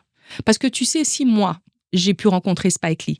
Et si j'ai pu mettre sur les étagères où j'ai mes films, tous ces films de Spike Lee, de Do the Right Thing, I'm a Better Blues, etc., etc. Et puis après, j'ai pu en voir d'autres, 12 Years a Slave, etc., etc. Et que quand ma fille, il n'y avait pas de télé pour ma fille, donc il y avait des cassettes vidéo. Je peux choisir ce qu'elle regarde, les cassettes vidéo qu'elle regarde. Ouais, c'est vrai. Soft power, comment tu l'as construit. Ça ne veut pas dire que tu la fermes. Je ne l'ai pas fermée à Disney, mais je lui ai dit, Disney, c'est ça aussi. Tu vas te dire, non, tu sais, c'est important, mais elle a une ouverture. Voilà, tu sais, c'est important. Un moment, on a habité le Vésiné avec ma fille. On a habité le Vésiné, parce que je venais rencontrer quelqu'un, et on a habité le Vésiné. C'est ma fille qui avait choisi d'habiter le Vésiné. Et quand elle allait à l'école, elle m'expliquait comment ça se passait, comment on la regardait et tout. Et je lui ai dit, à partir de maintenant, il faut que tu me montres les devoirs qu'on te demande de faire. Il faut que tu me montres les livres qu'on te demande de lire. Ouais. Tu vois, j'ai pas dit qu'elle doit pas les lire, mais il y aura ma version. Ouais. Il y aura ma version. Tu vois. Et ça, c'est important de le savoir. Ouais, pour la critique. Pour la critique. Et elle me disait, tu sais, maman, je comprends pas. Pourtant, j'ai des bonnes notes, mais la prof, elle est comme ça, etc. Et tout. Je lui ai dit, c'est pas grave. Parce qu'à la fin, c'est elle qui écrit sur ton carnet. Laisse-moi faire. si on doit quitter, on va quitter, mais pour l'instant, il faut qu'elle écrive. Donc, tu sais que si ça ne se passe pas bien, mais qu'est-ce que tu vas faire? Tu ne vas pas aller faire la guerre avec la dame. Parce qu'à la fin, c'est elle qui va écrire que ton le rapport et tout ça. Donc, si tu as un enfant qui a 16, 17, 18 ans en maths et tu dis qu'elle t'agace parce qu'elle a l'air, parce que ses expressions sont nonchalantes, parce que les expressions de ma fille étaient nonchalantes. Quand ma fille, elle est à l'école, dans le 16e, avant d'entrer à l'école, elle savait lire. C'était la méthode Bochet. B et A, ça fait bas, mais pas la méthode où je monte des enfants rébus, tu vois, un oiseau. La maîtresse, elle m'a dit un jour que ma fille ne sait pas lire. Je lui ai dit, ah bon? Je lui ai dit, ok, d'accord, je viens. Avant d'entrer à l'école, elle savait lire. Et je lui dis, faites-la lire devant moi. Je vois qu'elle lui montre des images. Je lui ai dit, ah, c'est comme ça que vous lisez? Je lui ai dit, prenez un livre, mettez devant elle, elle va lire. Et elle m'a marqué après, arrêtez de faire la maîtresse. What? J'ai rien dit. Je lui ai dit oui, mais moi, à chaque fois, je faisais la maîtresse. Ouais. Donc, en fait, quand tu décides d'avoir un enfant, ça va pas être facile.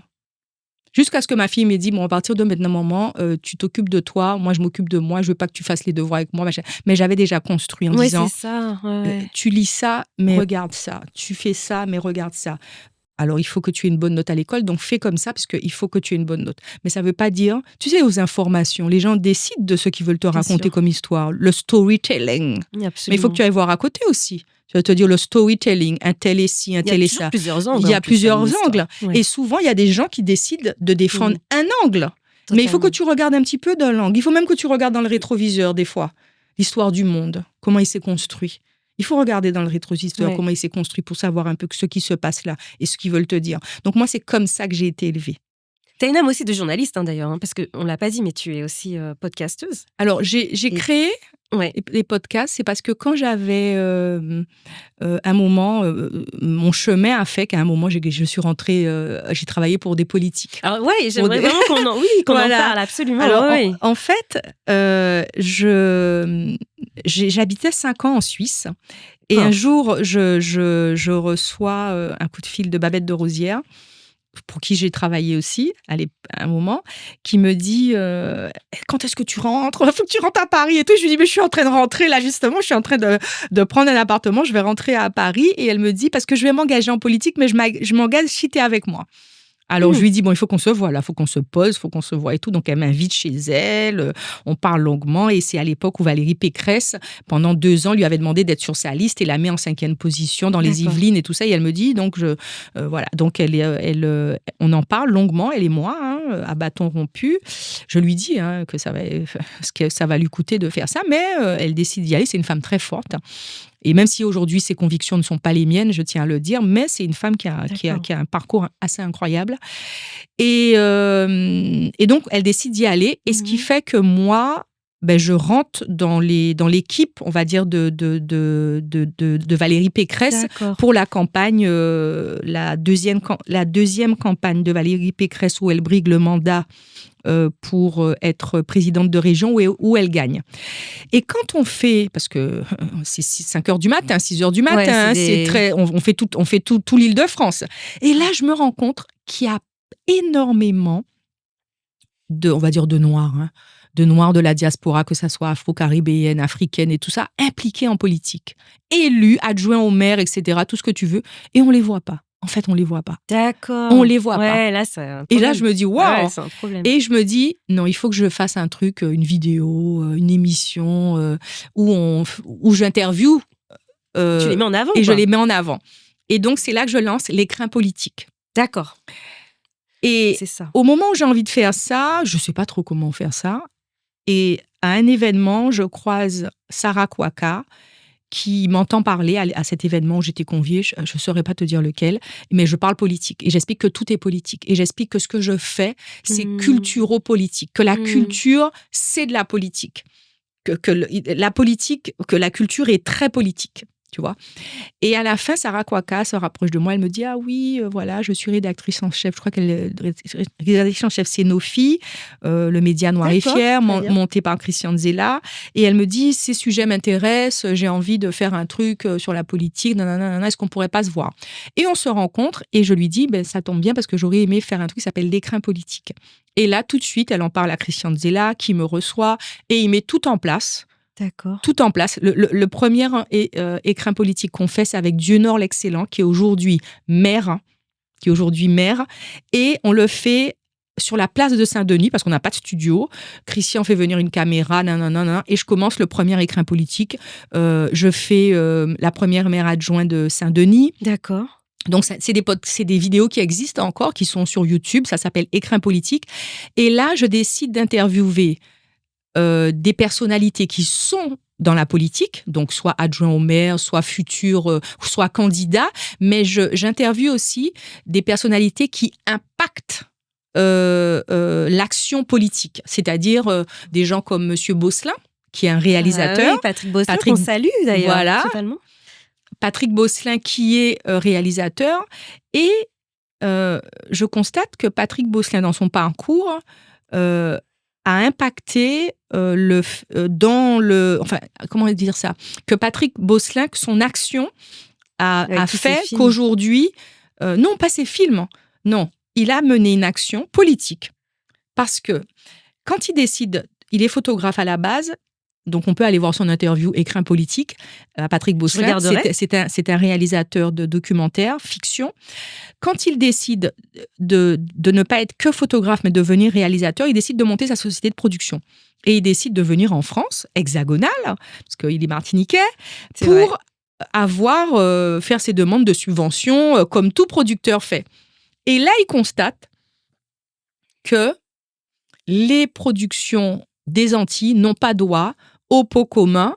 C'est-à-dire le CNC? Le CNC, ouais, ils n'y ont pas droit. Ils ne font pas partie, tu vois. Français, entièrement à part. À part. Voilà. Et là, tu crées ta fondation. Non, pas du tout. Non, pas du tout. Et donc, Patrick Beaucelin retourne en Martinique et là, il interpelle les élus en disant, ben voilà, dans la loi, on n'y est pas, quoi. On n'est pas dedans. Et c'est ce qui fait que maintenant, les députés se sont battus et qu'aujourd'hui, les producteurs ont droit au CNC. D'accord. Donc, il faut savoir qu'il y a des gens, voilà, des gens que j'appelle des gens impactants. Donc, à ce moment-là, ça, l'écrin politique, je n'interviewe pas que des élus, je n'interviewe pas que des gens qui briguent des mandats, j'interviewe des gens sans le savoir qui impactent par des actions et qui mènent à une loi. Parce que c'est ça, les lois. Il faut savoir qu'un député élu, mais il attend que les administrés lui parlent de problématiques pour mettre en place des lois. Les lois se font. Et donc, Patrick Beaucelin fait partie des gens qui ont impacté sur le cinéma et qui permettent aujourd'hui à des producteurs d'avoir justement accès au CNC. Waouh. J'interviewe quelqu'un comme Léna Blou. Léna Blou, danseuse, chorégraphe, école de danse en Guadeloupe, qui a passé un doctorat. Mais Léna Blou impacte sur le gros cas, puisqu'elle crée un livre, elle codifie le gros cas, puisque elle, à son âge, quand elle vient en France faire une école de danse, et que sa base, c'est le gros cas. Hein, sous-culture, plus culture classique, sous-culture. Mais la fille, elle arrive avec une base c'est une danseuse de gros cas. Elle fait aussi un diplôme d'infirmière, mais elle crée. Aujourd'hui, elle a écrit un livre, elle a un doctorat, donc elle impacte. C'est-à-dire que la génération derrière, quand ils vont venir en France et qu'ils vont passer des diplômes de danse, ils ont codifié le gros cas, ils ont des termes comme Biggie dit, pas tomber sur des pas. Donc, il y a des gens qui aiment pas ça. Ah oui, qui bitin, qui ça y est. Mais sauf qu'elle l'a fait, elle impacte la société. Et pourtant, tu la vois pas partout, mais elle a impacté. Donc, encore une fois, elle a déposé un livre. Il y en a qui déposent des films. Elle a déposé un livre sur l'étagère pour les enfants qui arrivent derrière. Alors, moi, ce que j'aimerais, c'est... Alors, toi aussi, t'impactes. Et les gens ne le savent pas. Alors, moi... Comme on n'a plus beaucoup de temps, j'aimerais vraiment que tu dises un petit peu, parce que si tu ne parles pas pour toi-même, qui va le faire? Alors, ce que je fais, je dirais que ce que j'aime faire, c'est mettre les gens en relation. Ouais. Je fais des relations publiques, des relations presse, certes, mais... J'allais dire où je suis excellente. D'accord, très bien. Mais c'est faire des relations publiques, mettre les gens en connexion. Tu sais, pour faire quelque chose, tu as vu, je t'ai appelé dernièrement, je t'ai dit, il y a un truc qui se passe à Marrakech, tu devrais être là, etc. Quand je dis à Jean-Claude, il faut que tu sois au Festival Floub, j'appelle Audrey Pulvar fait le nécessaire. Elle nous aide à avancer, tac, tac, tac, sans beaucoup parler. Il y a des gens qui peuvent nous aider à avancer, qui sont très connus, dont je ne citerai pas les noms, qui parlent. Et qui le font pas. Ouais. C'est pas grave. on les en veut pas parce qu'ils ont fait autre chose. Chacun a fait sa partie, ils ont contribué. Voilà, comme le colibri. Alors, je vais dire par exemple, oui, c'est vrai que quand je rentre à l'Assemblée nationale auprès d'Olivier Servat, le député Olivier Servat, je vais passer toute l'histoire de notre rencontre. Je me rends compte, alors je vais m'occuper pour lui des relations publiques, je vais m'occuper pour lui des relations avec les associations, avec les administrés, je vais m'occuper pour lui des relations presse. Et moi, ce qui m'intéresse, c'est que Olivier Servat puisse parler dans les médias nationaux de l'Outre-mer, de la Guadeloupe, et c'est ça mon objectif. Mais mon objectif aussi, quand je découvre qu'à l'Assemblée nationale, tu peux faire des colloques, tu peux faire projeter des films, c'est de faire du soft power. Mais c'est ça. Mais ça, c'est incroyable. Moi, j'ai découvert ça grâce à une invitation par Ajuka. Et c'était Patrick Bosselin qui avait son film qui était projeté. Et j'ai compris que le film de Zane Palsy avait déjà eu une projection à l'Assemblée nationale. Et c'est quelque chose que je ne connaissais pas. Je ne savais pas que c'était possible. Et je crois que c'est grâce à toi. Alors, quand t'as participé à ça. À un moment, j'ai aussi je suis très heureuse de travailler pour Giovanni William, qui est député de... Que l'on salue également. Voilà, que l'on salue, qui est député de la Martinique, qui est un député profond. En plus, c'est un avocat, c'est un député qui se bat pour le fond des choses. Et ça, j'aime beaucoup. J'ai la chance à un moment de travailler avec lui et j'ai la chance aussi qu'il m'emmène en Martinique. C'est là que je découvre Patrick Bosselin et c'est là que je découvre aussi que je peux faire un écrin politique avec Patrick Bosselin. Et Patrick Bosselin me parle de son film qui est en réalisation. La couleur de l'esclavage. Voilà, La couleur de l'esclavage. Et je lui dis, quand ce film est prêt, tu me diras. Et quand le film est prêt, entre-temps, je ne travaille plus pour Giovanni William puisque je change de poste, je deviens chef de cabinet dans un ministère. D'accord. Mais je dis à Bosselin, il faut que tu contactes Giovanni. Je les mets en relation en disant, il faut que ce film passe à l'Assemblée nationale. Et c'est comme ça que le film passe à l'Assemblée nationale. Mais avant ça, il faut savoir que quand je commence à travailler pour Giovanni, je lui dis que Zane Palsy est une réalisatrice incroyable. Il me dit, mais Zane Palsy est de la même ville que moi. À ce moment-là, Zane Palsy est en train de recevoir un prix aux États-Unis. Et c'est là que j'appelle Zane Palsy et je lui dis, j'ai vu avec le député Giovanni, il va te remettre la médaille de l'Assemblée nationale par la présidente de l'Assemblée nationale. Donc, avec ma collègue Elissa, on met en place que la présidente, les courriers, etc. Moi, je contacte Zane Palsy et Zane Palsy reçoit la médaille de l'Assemblée nationale. Et à ce jour-là, j'invite tous les députés à être présents. J'invite aussi des gens comme Joe Star, Aïssa Maïga, des gens du monde culturel, donc Joe Star, Aïssa Maïga, donc les associations. Aussi, bien sûr. Toujours les associations. Les associations, parce que certaines personnes te disent « Mais pourquoi tu fréquentes ces gens-là ?» Bon, je ne les citerai pas. Mais aussi les gens du monde culturel, les gens comme Joe Star, les gens comme Aïssa Maïga, les gens comme Roukaya Diallo, les activistes, tout ce que tu veux. J'invite tous les députés. Et là, la présidente présente Zane, il y a un petit film qui passe. Et tous les députés qui sont là, qui sont des députés des Outre-mer, et je tiens à le dire, me disent... Même des députés de la diaspora me disent qu'ils ne savaient pas, qu'ils ne connaissaient pas la carrière de Zane Palsy. C'est incroyable. Oui. Incroyable. On la salue d'ailleurs. Et Zane Palsy a une carrière incroyable. Et personne. Et elle est reconnue à l'étranger. À l'étranger. Et on n'en parle pas en France. Et on ne transmet pas ce qu'elle a fait. Et c'est comme ça que Zane reçoit la médaille. Et je suis vraiment très contente de voir que ton film a été projeté, qu'il continue. Merci, Aujourd'hui, tu as la députée Bellet qui a projeté le film de Simon, 12 Years a Slave. Et ça continue. Ah non, c'est ni chaîne ni maître. Ni chaîne ni maître. Oh mon Dieu. Il va me tuer. Oui, Simon, il va me tuer.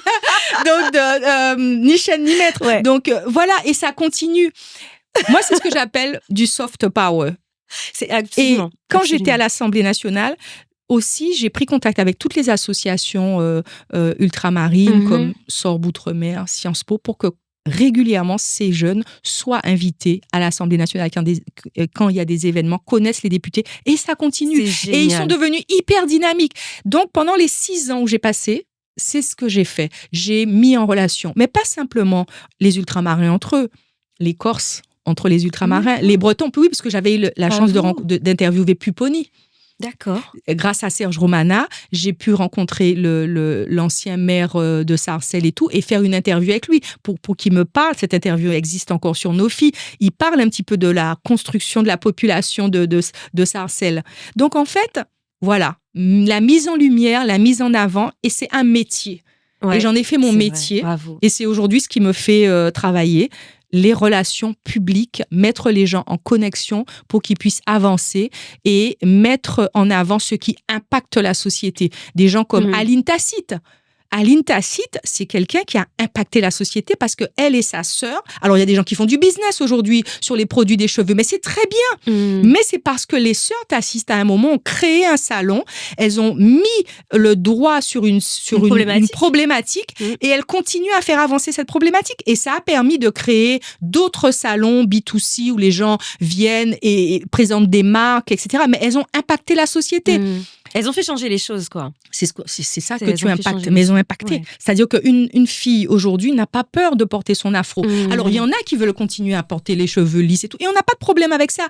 Mais elles ont permis à celles qui avaient envie d'être elles et peut-être ne pas lisser parce que ça les contraignait, parce que ça a un coût et tout. Bah oui. Et elles ont aussi... c'est elles aussi qui ont le premier salon où a participé Kelly Massol, des secrets de Loli, c'est Boucle d'ébène. D'accord. Après, il y a des salons comme Didier Mandin qui a fait tout, mais ce sont les sœurs Tacite. Voilà, ce sont les sœurs Tacite. Didier Mandin a connu les sœurs Tacite, il connaissait ce projet, il s'est associé avec. Et puis ensuite, après, ils n'ont plus travaillé ensemble, mais les sœurs Tacite ont impacté. Il faut savoir qu'il y a des gens qui ont impacté la société. Michel Reinette est quelqu'un qui a impacté beaucoup la société. Aujourd'hui, il y a beaucoup de documentaires qui se font. D'accord. Mais Michel Reinette fait partie de ces gens qui ont fait beaucoup de documentaires, qui ont parlé du Bumidum. Ah oui. Qui ont fait des documentaires sur le Bumidum. Alors, il y a plein de très beaux documentaires faits par d'autres personnes que Michel Reinette. Mais Michel Reinette, la famille Reinette, ça fait partie des gens qui ont impacté la société. Nos sociétés. Ce qui est très beau dans tout ce que tu dis, c'est que... Alors, toi, tu as eu un impact énorme et tu es très humble, vraiment. Et tu mets énormément en avant les autres. Et c'est super parce que du coup, ça nous donne aussi une richesse culturelle. Nous, plus jeunes, afro-descendants, qui ne connaissons pas tous ces gens. Donc, j'espère que nos adhérents et tous ceux qui écouteront ton podcast pourront aller poursuivre les recherches après. Alors, ils peuvent aller voir, je me permets de leur dire, vous pouvez aller voir Ticosé. Alors, Ticosé, c'est vrai, qui passe sur un média qui s'appelle Le Média, voilà, mais qui passe aussi sur YouTube. Alors, c'est vrai qu'il faut aller sur Agence KS, sur le YouTube Agence KS. Et c'est une agence de communication. Voilà. Alors, c'est une agence qui est gérée aujourd'hui par quelqu'un d'autre, puisque je ne peux plus, vu aujourd'hui ce que je fais. Voilà, mes activités. Donc, c'est géré par quelqu'un d'autre. Mais c'est toujours produit par Agence KS et ça passe sur le YouTube de Agence KS où il y a une playlist. Donc, vous pouvez retrouver toutes les vidéos de l'écrin politique, mais aussi le Ticosé que je continue. Oui. Voilà. Mais en tout cas, ce qui est important pour moi, c'est que ça avance. Et tu transmets. Et de transmettre. Et ça, j'aime ce que je fais. J'aime ce que je fais. Et quand on aime ce qu'on fait, on n'a pas peur comme ça de transmettre. Et je dis, c'est un métier. C'est un savoir-faire. Et ce savoir-faire, je l'ai. Donc, je le mets à disposition pour les communautés afrodescendantes. Voilà. J'ai envie de mettre en lumière, par exemple, dans le Ticosé, là, j'essaie, parce que tu vois, très souvent, quand on parle d'ultramarin, même si c'est pas un nom qu'on aime, je sais, on peut reparler ça. Voilà, ultramarin. J'essaie là vraiment de mettre en avant pas que la Guadeloupe et la Martinique, parce que très souvent, on va vers les îles Sœurs, mais aussi... la Guyane, j'ai reçu des Guyanais, Guyanaises. La Nouvelle-Calédonie, j'ai reçu la Nouvelle-Calédonie, donc je vais aussi recevoir la Polynésie, et puis aussi la diaspora afro ici, des jeunes qui sont nés ici, qui font des choses impactantes. Donc voilà. Ouais, beaucoup de profils différents d'historiens. Enfin, c'est assez exceptionnel. Moi, je suis très contente de t'avoir sur ce plateau pour Ajouka. Et je regrette qu'on n'ait pas assez de temps, parce qu'en fait, tu as tellement de choses à raconter et je sais qu'on a été que sur un... Oh, mais c'est pas grave, c'est déjà ça, Et puis on pourra, toi et moi, prendre un café et puis parler. Donc, Mais c'est magnifique tout ce que tu as pu faire, en tout cas dans les coulisses, parce que finalement, tu es plus une femme des coulisses que... c'est pas toi que tu mets en avant, clairement, et tu mets en avant beaucoup les gens. Et d'ailleurs, ça se voit dans ce podcast, tu parles 80% du temps des autres, presque. Écoute. Et moi, je suis très contente qu'on ait pu apprendre un peu qui tu es, mais aussi ce à quoi tu as pu contribuer pour nous permettre, nous les jeunes, et c'est grâce à toi au final. Moi, je ne savais pas que tu avais été la personne qui a permis d'avoir des films Alors, d'afrodescendants? Certainement avant moi, il y a eu des gens qui, je sais pas, franchement, moi j'ai découvert l'Assemblée nationale quand Olivier Servat m'a dit d'intégrer son cabinet. D'accord. Donc, je sais pas ce que les gens faisaient avant, mais en tout cas, ce qui est sûr, c'est que les 6 ans que j'ai passé là-bas, je me suis... Alors vraiment, j'ai eu beaucoup aussi de chance de travailler avec Olivier Servat, qui allait qui était d'accord avec ce que je voulais faire. Parce que vous savez, dans un cabinet, je suis pas toute seule. Il y a d'autres collaborateurs. Et quand je lui ai proposé ma stratégie et quand je lui ai proposé ce que je voulais faire, par exemple, on a fait un gros colloque sur la culture en parlant cinéma, théâtre. On a fait ça avec le festival Le Mois Créole, mais dans tout le cabinet, tout le monde n'était pas d'accord. Hein. Vous savez, c'est comme quand, par exemple, Olivier Servat a fait la loi sur le cheveu. Hein. Les cheveux tout le monde n'était pas d'accord. Mais après, quand ça marche, tout le monde est d'accord. Donc, moi, j'ai eu la chance d'avoir un député qui m'a dit « Ok, Banco, je te suis. » Mets tout ça en place. Et j'ai pu mettre tout ça en place. Ouais. J'ai pu faire venir les associations à l'intérieur. J'ai pu présenter les gens tout de suite aux députés parce que avant même qu'il soit élu, il venait à Paris régulièrement. Donc, je commençais déjà à lui présenter les associations qui comptent ici. Accolade d'Ambrosio, qui sont des vieux de la vieille. Parce qu'il faut savoir qu'avant nous, il y a eu des gens, parce que souvent les gens sont les premiers. En fait, pour qu'aujourd'hui, on puisse marcher librement comme ça. Il y en a d'autres qui ont essuyé les plâtres. Hein. Il faut pas oublier, on a perdu des gens comme Passé Coutrin. Ce sont des gens qui, aujourd'hui, à Sarcelles, tous les monuments qu'il y a, etc. Passé Coutrin, il faut se souvenir de ce nom, de ce moulin. Il y a beaucoup, beaucoup, beaucoup de gens qui ont travaillé. Et puis l'association Accolade de Jacques Ambrosio, Accolade, c'est solidarité. Et c'est pas solidarité que pour les Guadeloupéens, les Martiniquais, c'est une association qui prône la solidarité. D'ailleurs, dernièrement, il a organisé le dîner des sages. Et c'est pour moi, ces personnalités qui sont beaucoup plus âgées que moi, alors que j'ai déjà 56 ans, hein, tu sais, j'ai déjà 56 ans. Donc, ils sont beaucoup plus âgés. Moi, j'ai un respect. Mais vraiment un respect pour eux incroyable. Alors, ils ont peut-être pas tout fait bien, mais ils ont fait beaucoup. Ils ont contribué. Ils ont eu une contribution. Sûr, et tu te rends compte qu'il y a toute une génération d'ultramarins, d'Antioquia, qui sont nés ici, qui sont nés ici et qui ont contribué à faire qu'on puisse avoir, tu sais, je fais un événement qui s'appelle le Memory Tour avec mon association Français à part entière, où je montre Paris sur le prisme de la présence afro-caribéenne, francophone, parce qu'on parle beaucoup des Noirs américains, mais il faut parler aussi. C'est ça, absolument. Il faut connaître aussi nos, entre guillemets, héros. Ben oui. Et c'est nos héros, en fait. Sauf si on a décidé qu'aujourd'hui, tous les Noirs de France vont aller vivre aux États-Unis. Ouais, non, on n'a pas la même histoire. On n'a pas... Alors, il y a des similitudes. Mais c'est pas notre histoire. Mais tout n'est pas pareil. Ouais. L'esclavage n'a pas existé. Si tu veux, n'a pas existé ouvertement ici, parce mais elle a existé, hein, parce que le sol. Voilà, hexagonal, parce que les petits noirs qu'on voit dans les tableaux, d'ailleurs, il y a un très beau livre qui parle justement de cette présence noire sur les tableaux. Et il y a aussi un film, documentaire qui s'appelle We Were Here, d'un Italo-ghanéen. Faut que je vois ça. Que j'ai rencontré au Festival de Cannes, mais on aura l'occasion d'en parler en privé. Ah, ça m'intéresse, c'est un peu mon petit peu ici.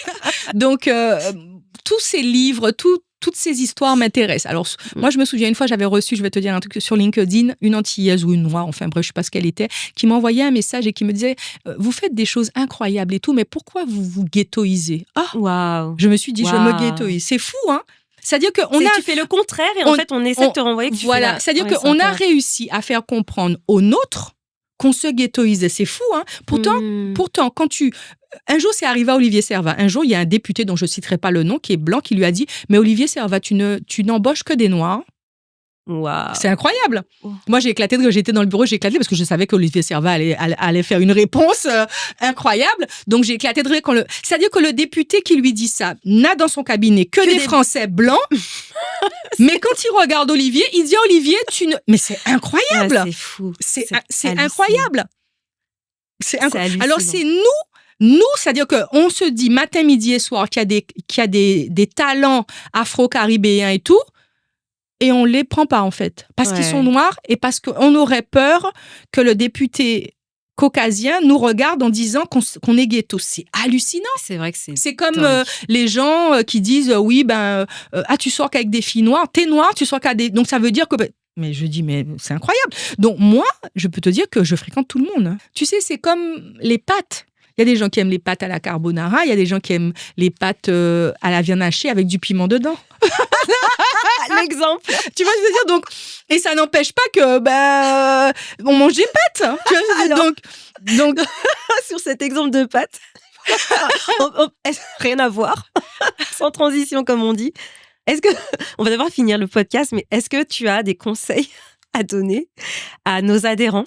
Les Ajuciens, mais des conseils sur quoi, c'est-à-dire tu peux donner un conseil sur, je sais pas, carrière, parce que tu as tellement de facettes dans ta personnalité. Si toi, on est tous des ultramarins du cinéma et de l'audiovisuel. Donc, on est des jeunes, plus ou moins, d'accord, qui commençons à intégrer ce milieu-là. Et ça reste encore... je pense, pour beaucoup, on est encore dans cette idée qu'on n'a pas tout à fait notre place.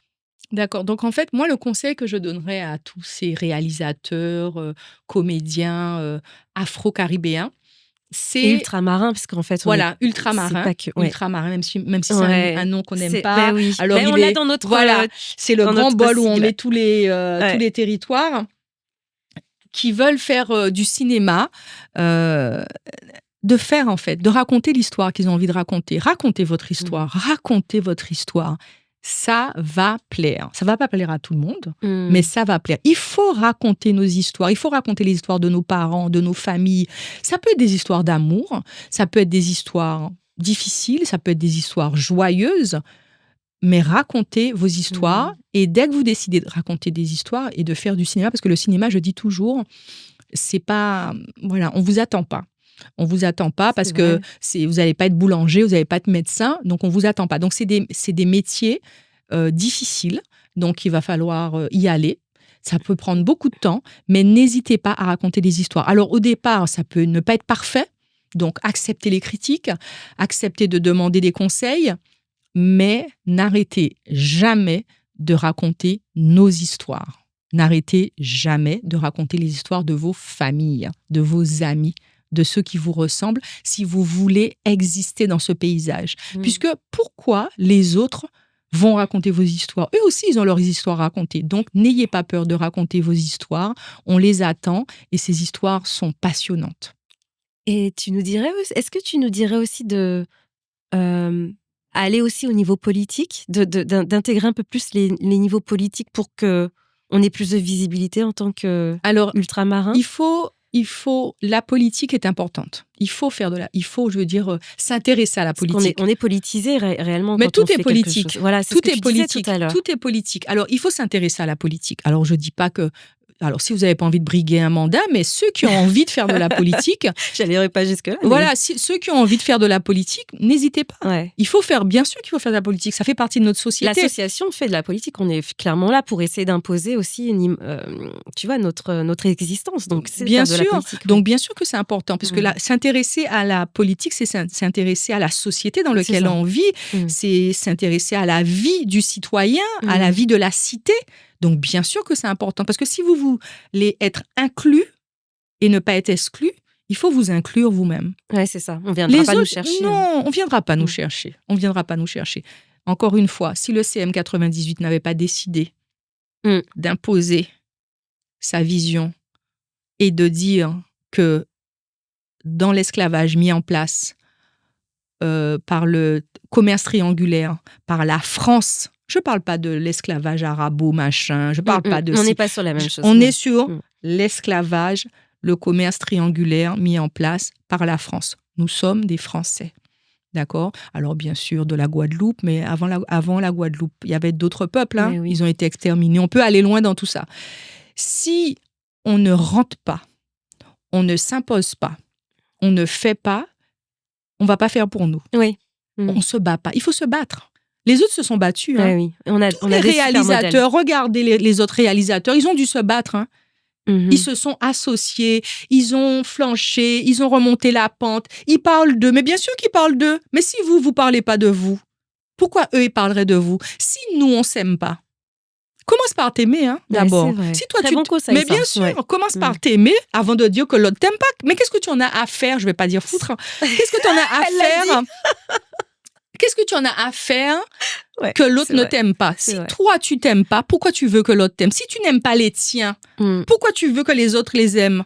Ah, on nous aime pas. Ah, on n'aime pas nos cheveux. Mais moi, franchement, le jour où j'aurai mal, c'est si mon papa me dit qu'il m'aime pas. Ah oui, là, c'est autre chose. Tu vas se dire, moi, le jour où je suis rentrée les cheveux raides, mon papa m'a dit, mais qu'est-ce que tu as fait à tes cheveux? Je t'ai donné les plus beaux cheveux du monde. Mon papa se levait, il nous embrassait, il nous disait qu'on était beaux. Il appelait ses fils, vous êtes beaux comme des camions aujourd'hui. Waouh! Tu vas se dire? Ah ouais. Donc, moi, c'était le contraire. Un jour, il y a un coiffeur extraordinaire qui arrive en Guadeloupe. Ma mère a été coupée ses cheveux. Moi, mon père a dit, mais qu'est-ce qui se passe là? Tu vois, je te dire? Donc, en fait, l'éducation des parents aussi, c'est important. Après, il y a des gens qui ont envie d'avoir les cheveux raides. Ça, encore une fois, je dis chacun. Oui, chacun voit midi à sa porte, quoi. Si nous, on ne s'aime pas, personne ne va nous aimer. Arrêtons d'attendre la validation de l'autre. C'est le meilleur conseil. Mais arrêtez d'attendre la validation. Non. Une fois, je me souviens, je peux citer plein de trucs, des gens comme moi, noirs comme moi. Mais Keza, pourquoi tu as mis ça? Mais Keza, pourquoi tu... Moi, je te dirai pas ce que je réponds. Mais voilà. Non, mais après, il y a des codes. Alors, peut-être qu'il y a des petits exercices à faire avant de pouvoir rentrer là. Tu veux aller là, comment tu vas faire pour aller là? Ça, c'était la méthode de mon père. Et une fois que tu arrives là, tu passes devant. Ah, oui. Stratégie. Ah, s'il y a de la stratégie. La stratégie dans l'influence, dans le... Quand je suis arrivée la première fois à l'Assemblée nationale pour travailler pour Olivier, je ne suis pas arrivée en afro, Après. Non, mais c'est vrai, malheureusement, parfois, on doit et il n'y avait pas que moi qui avait des afros là-bas. J'ai vu des collaboratrices qui avaient des postes importants qui avaient l'afro. C'est bon à savoir. Voilà. C'est bon à savoir. Donc, je crois qu'on va devoir finir là-dessus. Avec plaisir. Mais je te remercie énormément. C'est moi qui te remercie. C'est moi qui te remercie. C'était trop court à mon goût. C'était donc Keza Nubré pour Ajuka. Merci beaucoup d'avoir suivi ce podcast. Nous, on vous retrouve sur nos réseaux sociaux, ajuka.um. Vous pouvez également adhérer à l'association à travers Hello Asso et vous cherchez Ajuka, Ajuca. Merci à tous, merci Keza. Et on remercie Marianne Glaude qui est notre productrice. Notre productrice aujourd'hui. Et également le studio de la part de la Villette. Donc, merci à eux de nous accueillir aujourd'hui pour faire ce podcast. Alors, moi, je tiens aussi à te remercier. Vraiment, merci de me donner la possibilité de parler. T'as vu, je parle facilement. Oui. Merci de me donner la possibilité de parler. Et puis, merci à l'appart. L'appart, c'est un très beau concept aussi. Et puis, on salue Prince. Prince. Le créateur et fondateur de ce lieu. De ce lieu. Et je suis ravie d'avoir été invitée dans ton émission. Merci. Merci. On arrête ici. Okay. À très vite. À très vite.